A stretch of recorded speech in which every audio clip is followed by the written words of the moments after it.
Hello, and welcome to today's webinar. We're happy you could join us. My name is Naya Hyde, and I'm the Marketing Assistant for K-12 Education Products at Brooks Publishing. Before we start, I'd like to go over a few housekeeping items. You'll be muted for the webinar, but if you have any questions during the presentation, please type them into the question box. We'll take these questions after the presentation during the Q&A portion of the webinar. For the presentation, you might want to minimize the GoToWebinar bar on your monitor so you can see more of your screen. You can do that by clicking the orange button with the arrow in the top corner of the control bar. If you need to enlarge the bar again to ask a question, you can click the orange button again. If you experience any audio issues at any point, you can switch to phone by clicking in the audio section of the webinar panel and using the dial-in information provided. Also, we are recording this webinar. Everyone who registered for the event will receive a link to the recording in follow-up email tomorrow. All live attendees will also receive their certificate of attendance in the follow-up email tomorrow as well.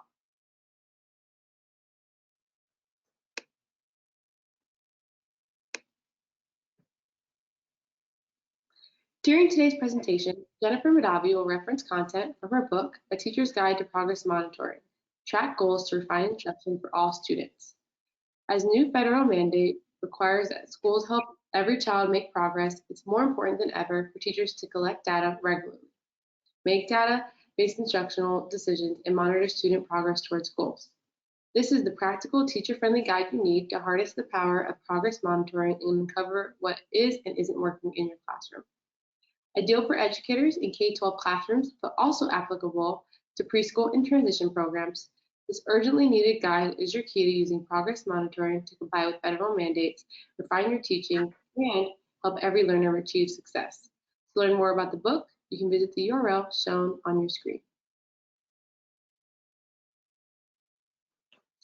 I'm also happy to announce that Brooks will be giving away 3 copies of Jennifer Madavi's book, A Teacher's Guide to Progress Monitoring. Winners will be randomly selected from today's live attendees and notified by email after the webinar. Winners will receive their copy after the book publishes. And to increase your chances today, be sure to submit your questions in the questions pane throughout the presentation. Without further delay, I'm happy to introduce today's speaker. Dr. Jennifer N. Madavi has been a professor and a teacher educator at the university level for nearly 2 decades. She earned her doctorate in special education from the University of California, Riverside, and she is board-certified behavior analysis. Her expertise is in assessment, database intervention decisions, and behavior management. Building on 10 years of experience teaching elementary school, Dr. Madavi is committed to making the lives of individuals with disabilities better by bringing research to practice. Jennifer, thank you so much for joining us today. Thank you so much for having me. I'm pretty excited to be here, a little nervous. When we were talking about how I could take material from my book and make it into a webinar during the time of this pandemic and when everyone is sort of trapped in their homes and trying to figure out just how to live in this new insular lifestyle, I thought about self-determination for individuals with disabilities and how helping children develop better self-determination could be a really useful way to help them get through learning at home. So I have 3 objectives for this webinar that I have about 20 minutes of talking. We want to define self-determination and discuss goal setting and choice making to support its development. We'll review some evidence-based practices to support goal setting for individuals with diverse abilities, and also talk a little bit about how to design procedures to teach children how to set their own goals and to make choices. So during this time of social distancing, from what I've observed with my friends who have children at home, and parents are trying to mediate their education. And this is especially difficult if the children have disabilities and the parents are also trying to work from home. It's just a really difficult time. Online learning, and really all praise to all of the school teachers in the K-12 situation who have figured out in just minutes how to deliver some kind of online learning for children. Unfortunately, it just doesn't seem to fit the needs for all kids, and sometimes really little children have a hard time with online learning. I have a friend who has said that her kindergartner will only watch the same 2 videos of his kindergarten teacher and refuses to do any of the other schoolwork that has been assigned. Because when you're in kindergarten, That's not school. There are individuals with some kinds of disabilities also that have a really hard time learning only on screens and without seeing their teachers and having that social interaction. As well, all of the restrictions and all of the uncertainty around the pandemic add not only to the sense of anxiety in children, but also in parents and families and in teachers, a feeling just of being out of control. When is this going to end? What am I going to do? And just a sense of confusion. Kids with autism, they really love their routines. And now suddenly the things that they were doing before are not being permitted. They don't know why, they don't understand. So it's just been a difficult time.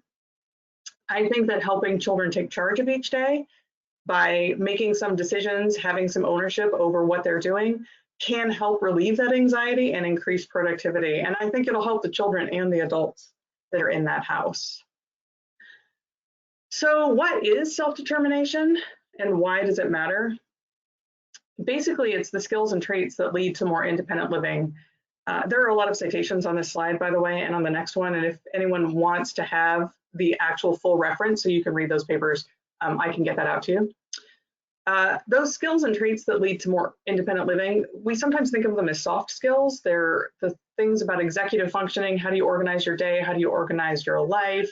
Your ability to make choices, to decide what you're going to do first and next, to decide what are your leisure activities, what do you enjoy doing.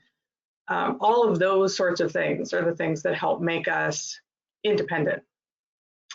Dr. Gresham has talked about self-determination skills as academic enablers that support success.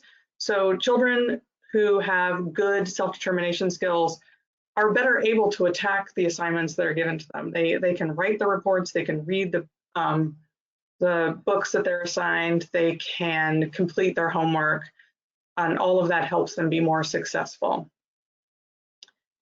Individuals who have low self-determination have some pretty poor outcomes in their lives. They have a sense of learned helplessness, and I think any special education teacher is really familiar with this idea of learned helplessness, that kids just look at you. They don't know what to do. They want you to help with every individual step. And we reinforce that. I remember working with a little kid when I was a resource teacher, and he was writing his first name. He was a third grader. He had autism. He was writing his first name. And after every letter he wrote, he looked to me to make sure he had done it right. So he wrote an S and then he looked at me. And I had to say, yes, good. And he wrote a C and he looked at me. And this learned helplessness is something that we as teachers and as adults sort of propagate by helping kids too much. People with poor self-determination are also not very good at managing their money. If they haven't had an opportunity to practice making good choices, when they actually finally get some money, they may choose to spend it on video games and soda instead of paying rent. They don't have those skills. And they also end up having some pretty limited social contacts because they haven't developed the social skills to make friends in the community. On the other side, the benefits of good self-determination include better career and employment opportunities, increased community engagement and social skills, and just better satisfaction with your work and life choices and better motivation to pursue those. And any of us who've ever had the experience of doing work that we want to do and doing work that we are forced to do, I think for me personally, I'm much more motivated to do the work that I care about. And it's the same thing for individuals with disabilities and for your children. So here are some elements of self-determination, and these are just a few of them, but they're the ones that we'll be looking at. We'll particularly be looking at goal setting, that ability to set goals, and then make a plan toward meeting them is a really major part of self-determination, as is choice making. It starts as young with choice making, as young as little preschool kids when they decide what they want to wear today. That's a choice. And they made that choice, and then they get to own that choice. And it doesn't matter if that tutu and those leggings clash with that t-shirt. It's the choice that the child made. They feel good about it. We should feel good about it. Also, we have self-reinforcement and self-evaluation. So that ability to check in with ourselves and say, how am I doing? Am I getting my work done? Am I doing this correctly? Do I feel good about how I'm doing this? And self-reinforcement is, you get a pat in the back, or maybe you get to have a cookie or an adult beverage, whatever thing it is that you find reinforcing. And finally, self-monitoring, which my book talks about pretty extensively, is that ability to just know, kind of keep track week by week. Am I making progress toward where I'm going?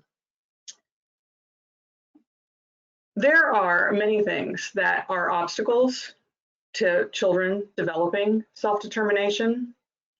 For one thing, it's faster and easier for adults to do the thing. It's sometimes children don't learn how to tie their shoes forever because it's just faster and easier for their mom or dad to get down there and tie their shoes.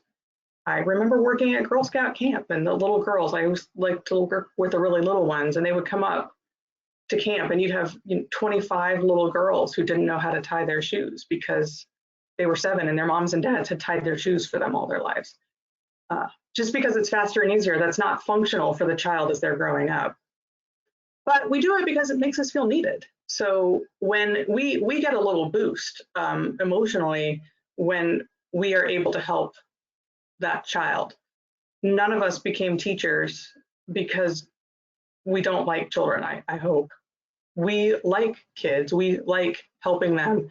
We like that feeling of, oh, I did something that helped that child make progress. So that, because we like feeling needed, we might give more assistance than that kid needs, and that prevents them from developing.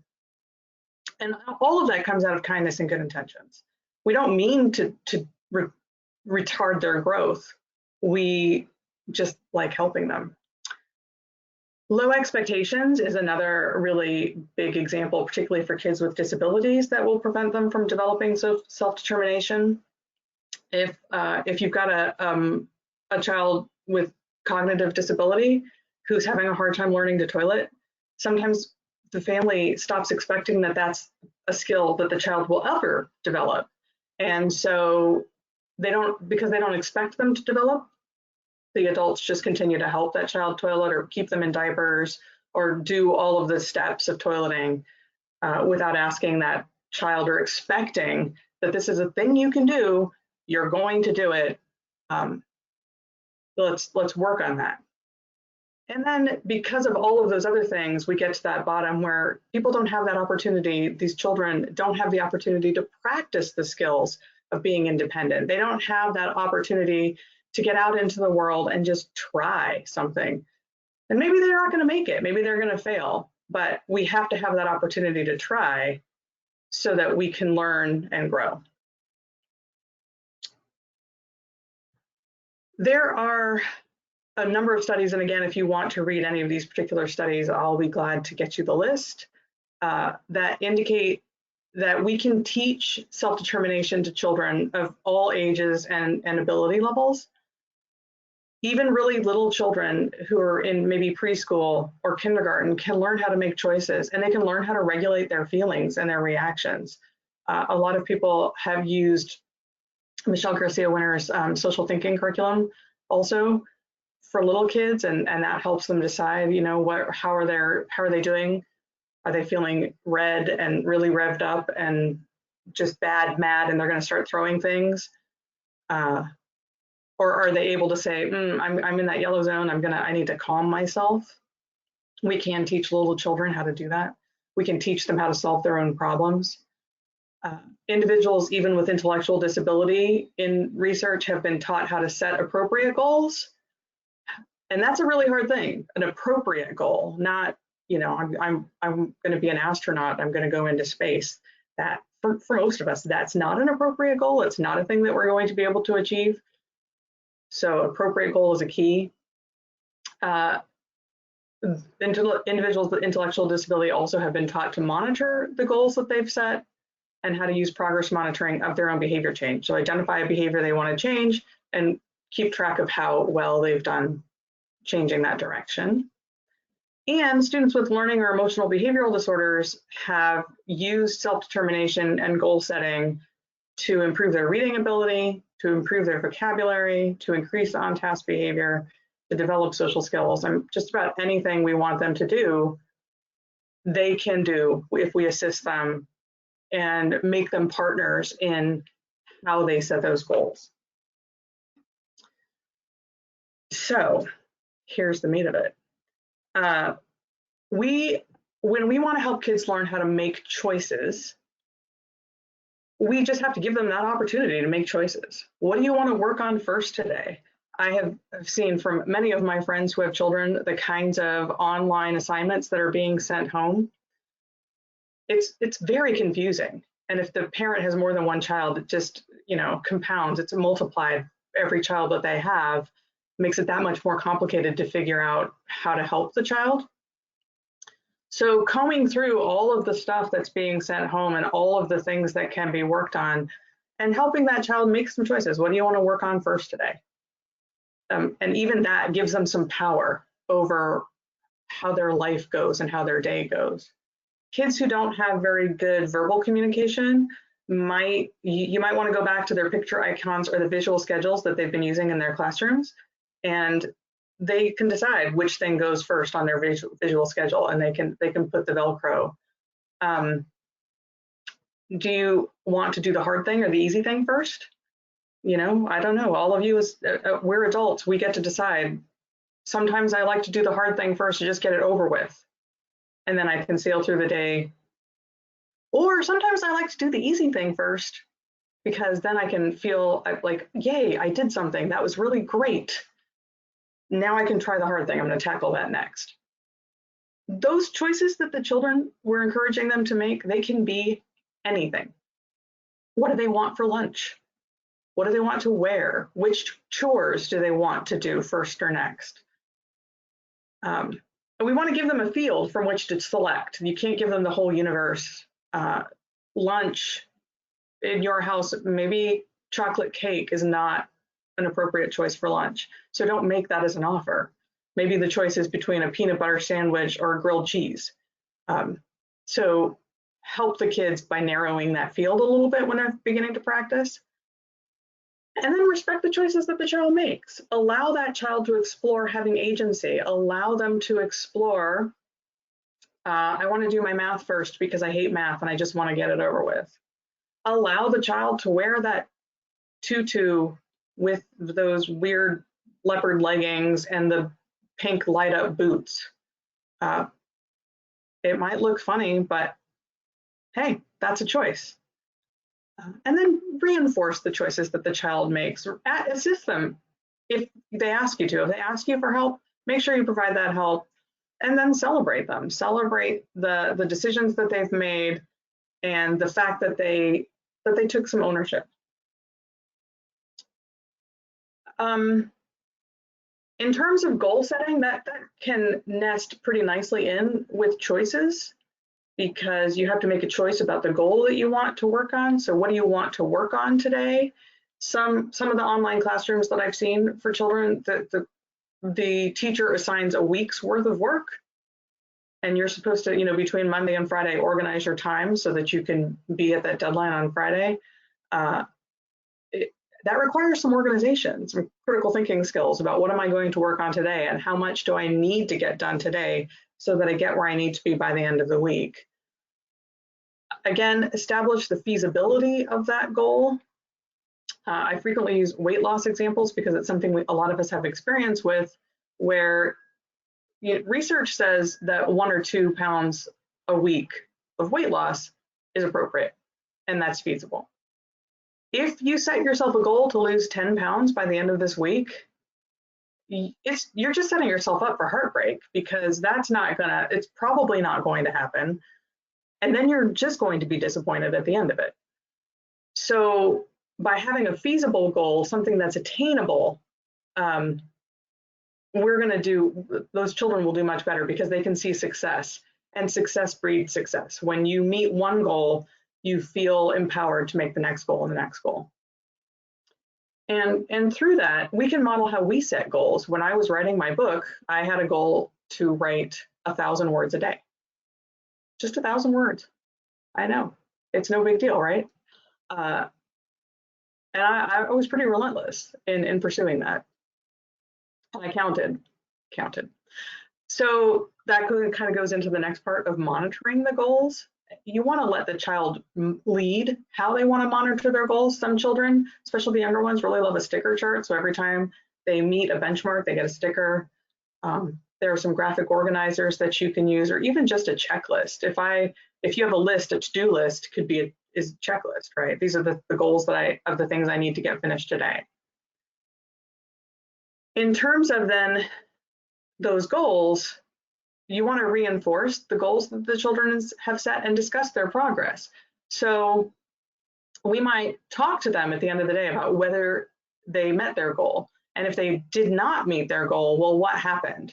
And when I was working on my book, some days I didn't write 1,000 words, but that was because I was doing a lot of reading and research so that I could cite the research in the book, and that made more of my time spent reading than writing.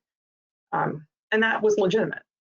If your child has met their goal, also we want to talk to them about what did you do that helped you get there? What was it? Did you just sit down and focus instead of clicking over to YouTube? What is it that they did? And let them talk about that. And again, celebrate. Maybe this is when the chocolate cake comes in.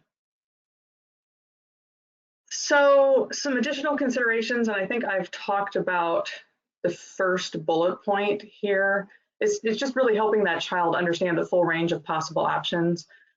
Ice cream for breakfast is probably not a legitimate choice, although I was talking to a friend of mine yesterday, and ice cream for breakfast was something that was happening for her quite a lot during the pandemic. I don't think for her children.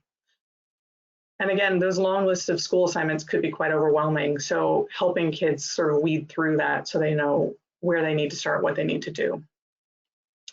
Also, you want to work with that child to identify his or her own strengths as the foundation for goal choices. It's probably not an appropriate choice to choose to run a marathon by the end of June if you've never really jogged down your street. So helping them figure out what's the right sized goal. Maybe first we need to just work on being able to jog around the block. Or maybe you need to get one of those couch to 5K programs. And then you can eventually get up to where you can do that full marathon. And really, again, I can't emphasize this enough, giving that child ownership and agency in that discussion where you are both together in that conversation. And then finally, in special education, we love explicit instruction to teach and practice anything, and that will work with self-determination as well. I do, where I'm going to model it, I'm going to show you how I'm going to do it. I talk about my goals and my process. And then we do, where you and the child are working together to practice those skills. And then as time goes on, you do, where the child is working all by themselves with a little bit of assistance. And we work along with that child. So here we are again, back at my objectives. It's a good place to finish. And I have an email address here if you have questions that we don't get to during the question and answer period, which I believe starts now.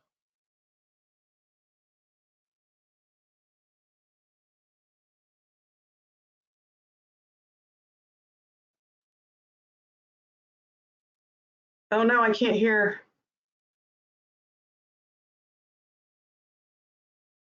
Thank you. Sorry. Thank you for such a great presentation. Really appreciate it. Before we start the Q&A, I just want to give out 2 quick reminders to everyone. If you have a question, please be sure to enter it into the questions pane now. And also, all live attendees will receive the certificate of attendance in a follow-up email tomorrow. But all right, let's jump into the Q&A. We got a lot of great questions. One of the first ones we got is, do you believe that allowing children to experience small failures helps build self-determination? I do. I think all of us need to experience those small failures so that we can figure out how do we emotionally cope with that. So many children, I think, don't have that opportunity. They don't ever have any opportunity to experience that feeling of, I tried something, I didn't quite make it. Here's how I patch it up so that I can try it again and make it next time. And then another one was, how easy is it to redirect behaviors, get the child to be more independent once a parent teacher has done everything for them for so long? Oh, it's not easy. I'm not going to lie. That is not going to be easy. It's these behaviors become really ingrained and they work really well for children when they have been reinforced for their learned helplessness over years. So turning that around and helping them reframe how they see themselves, it's not going to be easy, but it's worth the try, and it is possible. It's just going to take additional organization and planning. And in small, I think that idea of small failures is really big. You know, try to help them do, like when they're learning to ride a bike, that can be kind of a small failure if you've kind of kept your hand and you didn't let them actually topple over. The point at which they've actually fallen off the bike, that might be too much. So almost there, but not all the way there. Yeah.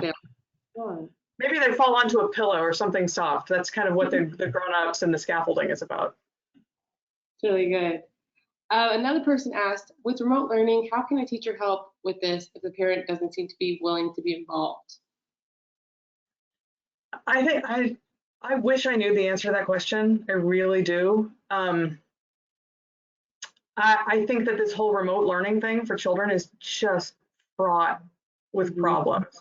And it's not even about, I want to think about parents not as being unwilling, but maybe they don't know how, or maybe they're scared, or maybe they have so much to do trying to keep food on the table during this time, and they're afraid, and they're trying to keep their job, and they're trying to work at home.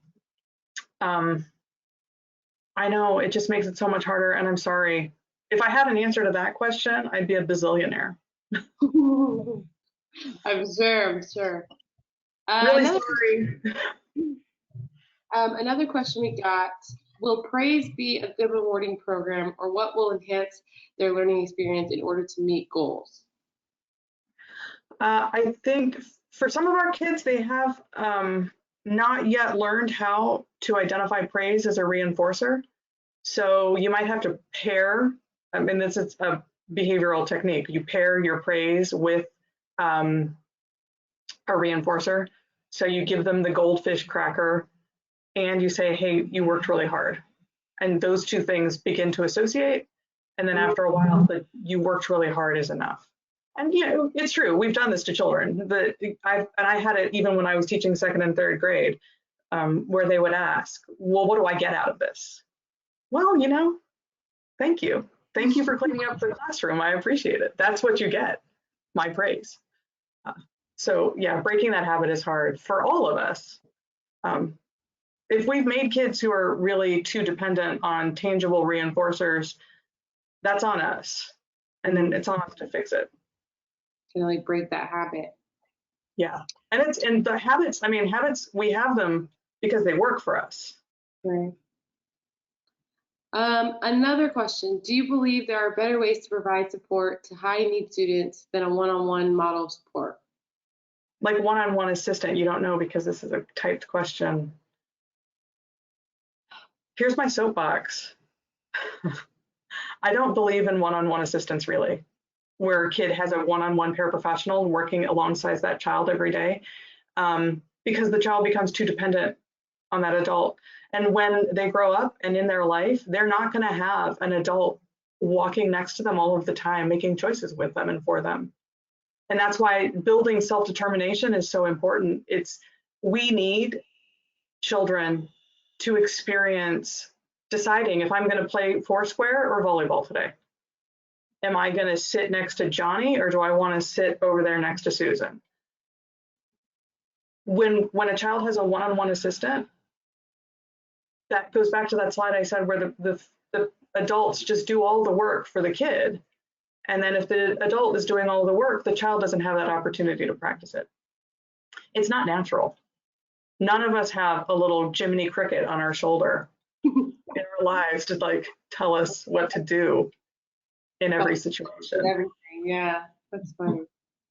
I wish. That'd be awesome. I don't know. I think that's pretty intrusive. Like, hey, shut up.